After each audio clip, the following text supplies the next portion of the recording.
வணக்கம். இன்றைக்கி நம்ம பார்க்க போகிற சமையல் ஒரு அருமையான தீபாவளி ஸ்பெஷலாக மட்டன் பிரியாணி எப்படி செய்யலாங்கிறத பார்க்கலாம். இப்போ பிரியாணி செய்கிறதுக்கு ஒரு பேன் வச்சுக்கலாம். நான் வந்து பிரியாணி பாத்திரம் தான் வச்சுருக்கேன். பாத்திரம் நல்லா சூடாயிருச்சு. எண்ணெய் 150 கிராம் எடுத்திருக்கேன். இதில் வந்து தேங்காய் எண்ணெய், கடலெண்ணெய், நெய் இது 3 கலந்து 150 ml அளவுக்கு எடுத்திருக்கேன். இப்போ சேர்த்துக்கலாம். தேங்காய் எண்ணெய் ஃப்ளேவர் பிடிக்காதுன்னா நீங்கள் வந்து ஃபுல்லாக கடலெண்ணெய் கூட சேர்த்துக்கலாம். தேங்காய் எண்ணெய் ஃப்ளேவர் தெரியாது, ஆனால் டேஸ்ட்டு சூப்பராக இருக்கும் பிரியாணிக்கு. அதுவும் மட்டன் பிரியாணிக்கு தேங்காய் எண்ணெய் சேர்த்திங்கன்னா நல்லாயிருக்கும். ஸோ நான் எப்போயுமே சேர்ப்பேன். உங்களுக்கு தேங்காய் எண்ணெய் பிடிக்காதுன்னா நீங்கள் அதுக்கு பதிலாக ரீஃபைண்ட் ஆயில் கூட சேர்த்துக்கலாம், இல்லை கடலெண்ணெய் சேர்த்துக்கலாம். நெய்யும் கூட சேர்த்து 150 ml எடுத்துக்கோங்க. ஆனால் கடலெண்ணெயில் பண்ணும்போதும் டேஸ்ட்டு நல்லாயிருக்கும். ரீஃபைண்ட் ஆயில் மட்டும் சேர்த்து பண்ணுறதுக்கும் கடலெண்ணெய் சேர்த்து பண்ணுறதுக்கும் டேஸ்ட்டு நல்லா சூப்பராக இருக்கும். இப்போ இதில் பார்த்தீங்கன்னா பட்டை 5 கிராம், ஏலக்காய் 5 கிராம், கிராம்பு 5 கிராம் அளவுக்கு எடுத்திருக்கேன். இப்போ இதை சேர்த்துக்கலாம். எண்ணெய் லேசாக சூடு ஏறும்போதே இந்த மசாலா ஐட்டங்களை சேர்த்துடணும். இல்லைன்னா போட்ட உடனே சட்டுன்னு கருகி போயிடும். கருகி போயிடுச்சுன்னா உங்களுக்கு ஃப்ளேவர் வந்து வேறு மாதிரி வந்துடும். பிரியாணிக்கு இந்த தாளிப்பில் போடுற இந்த மசாலா மட்டும்தான். எக்ஸ்ட்ரா வந்து பொடியெல்லாம் எதுவும் சேர்க்க போகிறதில்ல. எக்ஸ்ட்ரா வந்து வெறும் மிளகாத்தூள் மட்டும்தான். பிரியாணி மசாலாலாம் எதுவும் சேர்க்குறதில்ல. இது வந்து மைல்டான ஒரு மசாலாவோட தான் இருக்கும். ரொம்ப குப்புன்னு வந்து மசாலா வாடை வந்து அடிக்காது. டேஸ்ட்டு நல்லாயிருக்கும். மசாலா அதிகமாக சேர்க்க சிக்கனோட ஃப்ளேவரை எடுத்துரும். அதனால் அளவோடு சேர்த்துக்கிறது தான் நல்லது. இப்போ பாருங்கள், நல்லா அப்படியே பொரிய ஆரம்பிக்குது. இந்த ஸ்டேஜில் 150 கிராம் அளவுக்கு பெரிய வெங்காயம் நல்லா நீளமாக கட் பண்ணி வச்சுருக்கேன். இதை சேர்த்துக்கலாம்.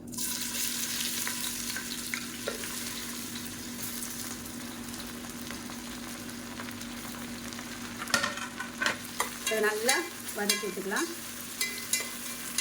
இப்போ இது கூடவே 1/2 கிலோவுக்கு ஒரு 4 பச்சை மிளகா சேர்த்துக்கலாம். இதோட சேர்த்து விட்ருங்க. இந்த வெங்காயம் வதக்குறதுல தான் இருக்குது. வெங்காயம் வதங்குறது தான் கொஞ்சம் டைம் ஆகும். மற்ற எல்லாமே சீக்கிரம் வதங்கிடும். அது நல்லா அப்படியே பொன்னிறமாக வரட்டும். இப்போ வெங்காயம் வதங்கிட்டு இருக்கையிலே ஒரு கைப்பிடி அளவுக்கு புதினா நல்லா பொடியாக கட் பண்ணிட்டு சேர்த்துக்கோங்க. அதே மாதிரி ஒரு கைப்பிடி அளவுக்கு கொத்தமல்லி. இந்த ஃப்ளேவர் எல்லாம் அந்த எண்ணெயிலே நல்லா இறங்கிடும். நம்ம சாதம் போடையில் இந்த ஃப்ளேவர் எல்லாமே இந்த சாதத்தில் நல்லாயிருக்கும். வெங்காயம் வதங்குறதுக்கு உப்பு சேர்த்துக்கலாம். வெங்காயம் ஒன்று சொன்னாப்பில் பொன்னிறமாக வதங்கணும். மீடியமான ஃப்ளேமில் வச்சு வதக்கி விட்டுக்கோங்க. இப்போ பாருங்கள், வெங்காயம் நல்லா அப்படியே சிவந்து வந்துருச்சு. வரும் இதுக்கு மேலே விட்டிங்கன்னா கறி போயிடும். அதனால் இந்த ஸ்டேஜ் வரைக்கும் நல்லா வதக்கி விட்டுக்கலாம். இப்போ அதில் பூண்டு வந்து சேர்த்துக்கலாம். நம்ம பூண்டு வந்து தனியாக அரைச்சி வச்சுருக்கிறேன். 75 கிராம் அளவுக்கு பூண்டு சேர்த்துக்கலாம். தனித்தனியாக சேர்க்கும்போது அதோட ஃப்ளேவர் வந்து எக்ஸலண்ட்டாக இருக்கும். நம்ம ஒன்றா சேர்த்து அரைச்சி போடுறத விட இந்த மாதிரி ட்ரை பண்ணி பாருங்கள்.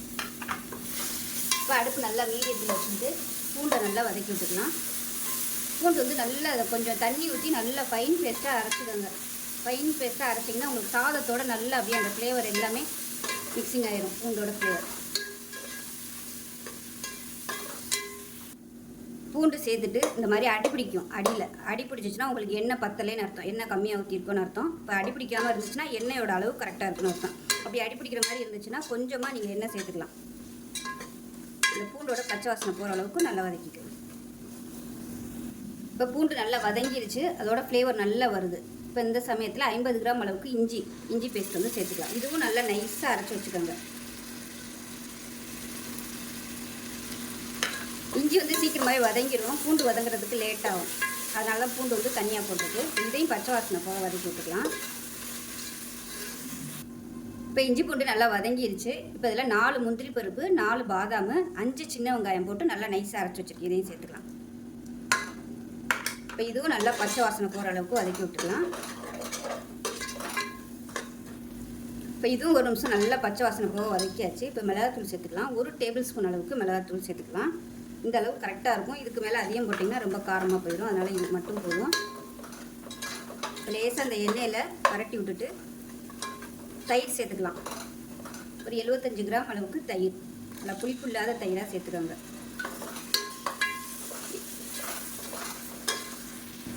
இப்போ பாருங்கள், தொக்கு மாதிரி வந்துடுச்சா, எண்ணெயெல்லாம் பிரிஞ்சு. இந்த ஸ்டேஜில் 150 கிராம் அளவுக்கு தக்காளி கட் பண்ணதை சேர்த்துக்கலாம். இது எல்லாமே சேர்ந்து நல்லா அப்படியே எண்ணெய் பிரிஞ்சு வரணும். அந்த அளவுக்கு தக்காளியை நல்லா வதக்கி விட்டுக்கலாம்.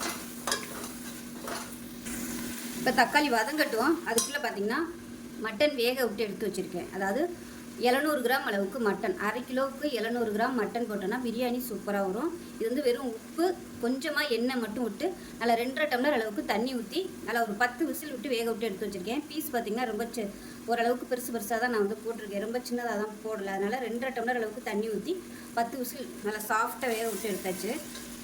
இப்போ இதையும் சேர்த்து இந்த மசாலாவோட வதக்கிக்கலாம். இப்போ தக்காளி வதங்குறதுக்கும் இந்த மசாலா உப்பு காரம்லாம் மட்டனில் இறங்குறதுக்கும் கரெக்டாக இருக்கும்.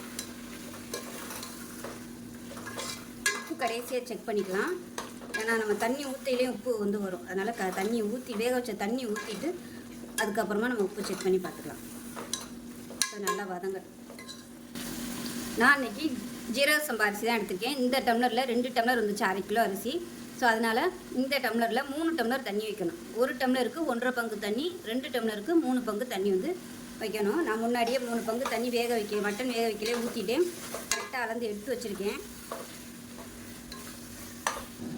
மட்டன் நல்லா வதக்கியாச்சு. இப்போ வந்து மட்டன் வேக வச்ச தண்ணி இருக்குது, இந்த தண்ணியை சேர்த்துக்கலாம்.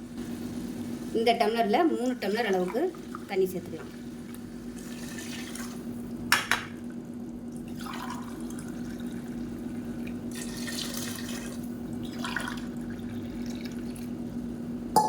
கரெக்டாக 3 டம்ளர் தண்ணி. இப்போ நல்லா கொதிக்கட்டும். இப்போ இந்த ஸ்டேஜில் உப்பு செக் பண்ணி பார்த்துட்டு உப்பு சேர்த்துக்கலாம். உப்பு கம்மியாக இருக்குது, உப்பு சேர்த்துக்கலாம். கொஞ்சம் சுருக்குன்னு இருக்கணும் உப்பு, அப்போ தான் சாதம் சேர்க்கையில் சரியாக வரும். சரியாக இப்போ இருக்கிற மாதிரி பார்த்திங்கன்னா உப்பு வந்து பத்தாது. இது நல்லா கொதிக்கட்டும். கொதிய ஆரம்பித்து நல்லா 1 நிமிஷம் நல்லா கொதிக்க விட்டுக்கோங்க. அது வெங்காயம், தக்காளி, இஞ்சி பூண்டோட ஃப்ளேவர் எல்லாமே அந்த தண்ணியில் இறங்கணும். அதனால் 1 நிமிஷம் நல்லா கொதிக்க விட்டுக்கலாம். இப்போ நல்லா கொதிச்சிருச்சு. 1/2 கிலோ ஜீரக சம்பா அரிசி நல்லா ஒரு 20 நிமிஷம் ஊற வச்சு வச்சுருக்கேன். இப்போ அதை சேர்த்துக்கலாம்.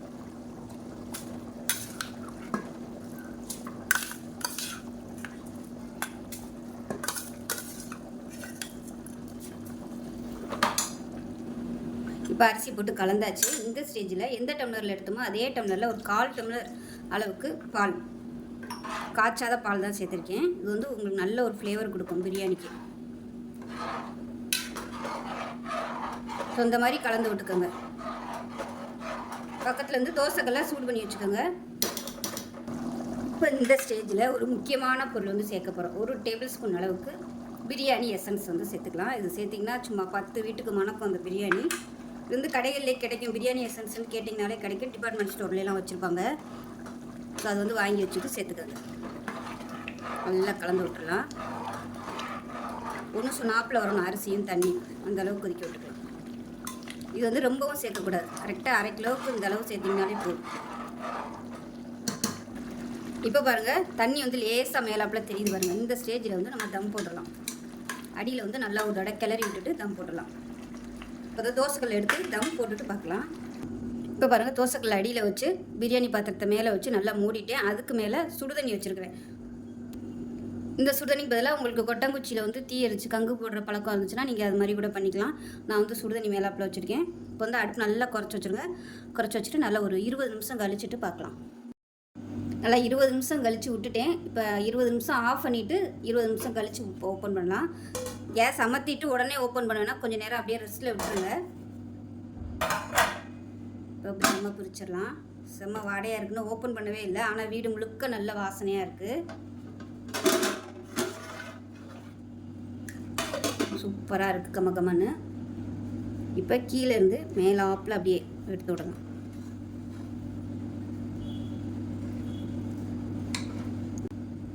இதே மெத்தடில் நீங்கள் சிக்கனுக்கும் பண்ணலாம். ஸோ அவ்வளோதான், அருமையான ஜீரக சம்பா பிரியாணி ரெடி ஆயிடுச்சு. பாருங்கள், நல்ல உதிரி உதிரியாக இருக்குது. ஆறுச்சுன்னா நைட்டு சாப்பிடையில இன்னுமே நல்ல உதிரி உதிரியாக சூப்பராக வரும்.